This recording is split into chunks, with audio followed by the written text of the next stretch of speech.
teman-teman semuanya, Assalamualaikum. Hari ini Michi bakalan sharingkan untuk teman-teman semuanya nih, para tutor pemula yang bertanya-tanya apa aja sih yang harus kita siapkan sebagai tutor baru, tutor pemula, baik itu guru di sekolah, baik itu guru bimbel ya. Ini semoga lah video ini bermanfaat ya untuk teman-teman semuanya di luar ya.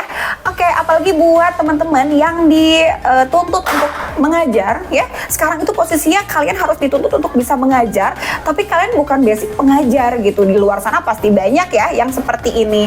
Jadi Michi sharingkan ini sebagai tanda lah ya. Michi itu menginginkan Indonesia ini memiliki guru-guru yang semuanya tuh benar-benar profesional, tidak hanya dari basic pendidikan aja, tapi mau apapun jurusan kuliah kalian, tapi kalian dituntut untuk mengajar. Michi pengen semuanya rata.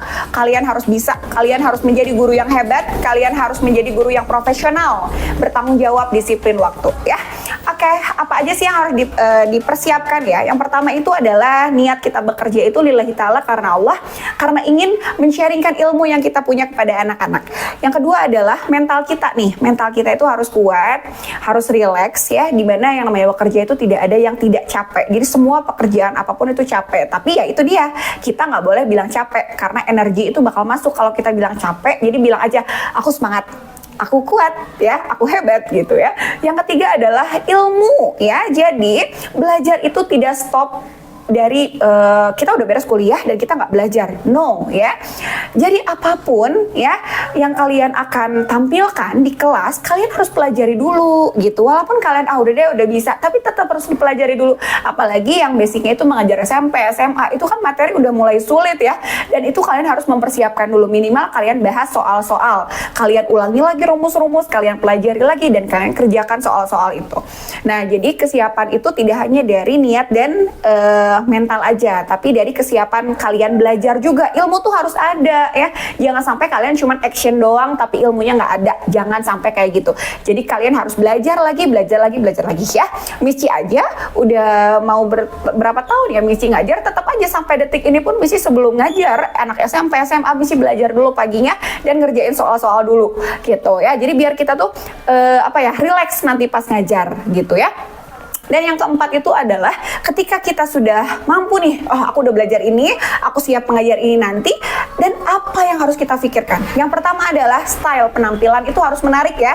Jadi harus rapi, perhatikan nih penampilan, jangan sampai nggak diperhatiin penampilan kita, karena kita kan pusat perhatian ya gitu. Anak-anak tuh tertuju pada kita, jadi penampilan itu harus rapi. Yang kedua itu adalah gimana nih caranya anak ini happy sama kita, senang sama kita, nggak ngantuk. Nah itu adalah PR seorang guru ya. Untuk action di kelas itu harus menarik, jangan bikin anak-anak itu ngantuk ya gitu.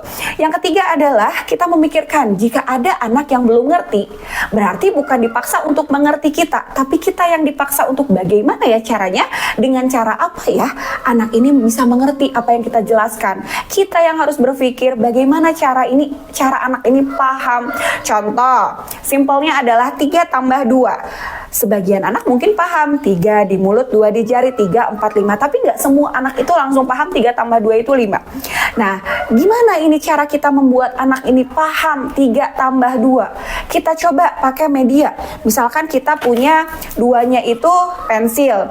Gini ya. 3-nya kita simpan, kita sebutin nih 3-nya. 2-nya kita anggap pensil. Kita hitung ya, 3, 4, 5. Jadi itu adalah salah satu cara lain ya. Nah itu tugas guru itu harus memikirkan bagaimana anak itu paham dengan materi ini gitu ya. Jangan menuntut anak untuk memahami cara kita ya gitu. Kadang nih kita terlalu memaksakan, gini ya caranya tuh kayak gini ya, ikutin ya gitu. Jangan. Kalau anak nggak ngerti-ngerti, berarti dia punya cara lain. Gimana nih? Pakai benda atau apa? Mungkin dia belum bisa dalam hal menghayal, ya. Dia harus pakai benda nyata dulu, baru dia iya ya gitu ya. Nah itu. Jadi sebenarnya tugas guru itu dibilang berat, ya cukup berat lah kalau misalkan kita tanggung jawab ya dengan apa tugas kita itu kan ingin ingin mencerdaskan anak, ingin membuat anak paham. Jadi bukan tugas guru itu ya, bukan hanya mengajar, mengeluarkan suara, jelasin ini enggak. Tapi kan tugas guru itu gimana nih caranya anak itu ngerti, anak itu paham, anak itu happy, anak itu suka sama kita, biar anak itu nggak ngantuk. Jadi banyak banget poin-poin yang harus kita rangkum gitu ya. Jadi buat tutor pemula, inilah yang harus kalian persiapkan. Slow but sure aja, pelan tapi pasti. Nggak ada yang langsung hebat gitu ya, nggak ada. Semua butuh proses. Jadi di mana suatu saat nanti kalian ada yang komplain, aku ngantuk nih sama tutor ini, aku nggak suka nih. Kalian harus terima, ya harus terima. Bukannya down, bukannya stop mengajar ya. Tapi kalian harus perbaiki, rubah apa yang membuat anak ini tidak mau belajar sama kita gitu ya. Oke, semoga video ini bermanfaat. Salam semangat dan semangat bekerja. Dadah, jangan lupa like and comment.